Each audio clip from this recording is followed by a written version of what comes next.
నేను చాలాసార్లు ఈ సందర్భంగా రాజమండ్రి చాలా కాస్ట్ వీటి గురించి మాట్లాడింది. ఈ మధ్యన ఎంత తిట్టేస్తానంటే విశ్లేషిస్తూ కూడా నన్ను వాళ్ళు విశ్లేషణకి ఇంకా అర్థం పర్థం లేదు అలాగే.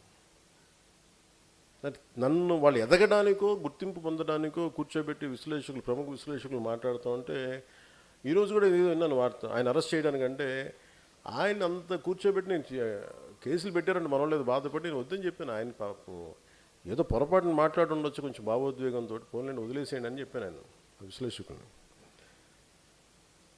మేము వాళ్ళు ఏమన్నాడు సరే అని చెప్పాను. ఆయన్ని మటుకు అసలు ఇబ్బంది పెట్టద్దు, ఏదో ఆయన పొరపాటు జరిగి ఉండొచ్చు లేదంటే ఉండొచ్చు అని చెప్పి అసలు ఆయన ఏం చేయకూడదు నాకు. ఎందుకంటే ఆయన మీరు చూడండి, నాకు ఆయన అంటే ఎంత ఇష్టమో. ఒక మాట పిలిస్తే మీరు తిట్టే వ్యక్తికి మిమ్మల్ని విమర్శించే వ్యక్తి పెళ్ళికి మీరు వెళ్తారా? వెళ్ళరు కదా, నేను వెళ్తాను. మరి ఇప్పుడు ఉదాహరణకి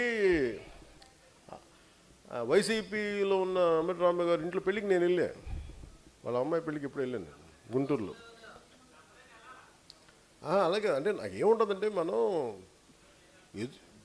ఒక పెళ్ళికో లేదంటే ఒక కొన్ని పనులకో మనం పబ్లిక్ కర్టసీ కోసం కొన్నిసార్లు మన గౌరవప్రదంగా వెళ్ళాలి, మన తిట్టిన వాళ్ళని కూడా వెళ్ళాలి. నా సంస్కారం అంత ఉండదు. సో అందుకే నేను చెప్పాను, మీరు కూర్చోబెడేది మాట్లాడుతున్నారు పోలీసు వెళ్ళారు తెలంగాణ అంటే అస్సలు పాపము ఆయన అంటే నాకు ఇష్టం ఏదో పొరపాటున ఏదో అనేసరి కానీ వదిలేసారని చెప్పి అసలు మీరు అలాంటి ప్రస్తావన తీసుకురాకండి, మా వాళ్ళకి బాధ్యత అని చెప్పుకుంటారని చెప్పి వెంటనే అది ఉపసంహరించుకోమని కూడా చెప్పాను. కాకపోతే అలా అని చెప్పి కొన్ని వెబ్సైట్స్ కానీ కొంతమంది వ్యక్తులు పదే పదే దాడి చేస్తుంటారు, వాళ్ళ మీద ఖచ్చితంగా యాక్షన్స్ ఉంటాయి. విశ్లేషకులు లాంటి వాళ్ళు, సీనియర్ విశ్లేషకులు లాంటి ఒక పొరపాటు ఒక తప్పు ఒక జరిగింది, కానీ మిగతా వాళ్ళు చాలా మెథాడికల్గా చేస్తూ ఉన్నారు. That action will be continued. అంటే మీ ఇష్టానికి మీరు మాట్లాడేసి తప్పించుకుందామంటే ఎందుకని చెప్తున్నానంటే నా దగ్గర పోగొట్టుకోవడానికి ఏం లేదు. నన్ను ఎంత తిట్టారంటే ఇంక మీరు నన్ను తిట్టలేనంత, నన్ను ఎంత బద్నాం చేశారంటే ఇంక మీరు బద్నాం చేయలేనంత, అసలు మీరు ఎన్ని రకాలుగా నన్ను హింసించారంటే నా క్యారెక్టర్ అసాసినేషన్ మీరు ఎంత ఇదిగా నేను ఎదురు మాట్లాడాలంటే మీరు ఇళ్లలోంచి పారిపోతారు. నా గొంతు అంత బలమైంది, గుర్తుపెట్టుకోండి. నాకు ఎంత లోపల నుంచి ఎంత ఇన్ఫర్మేషన్ ఉంటుందంటే ఒక్కొక్కడి గురించి తోలు ఒలిచేసే అంత ఇన్ఫర్మేషన్ ఉంటుంది ఒక్కొక్కటి, అంత ఉంటుంది నా లోపల. కానీ నేను ఎందుకు మాట్లాడినంటే మా బండ్ల గణేష్ లాగా నాకు ప్రొడ్యూసర్ లాగా అంటు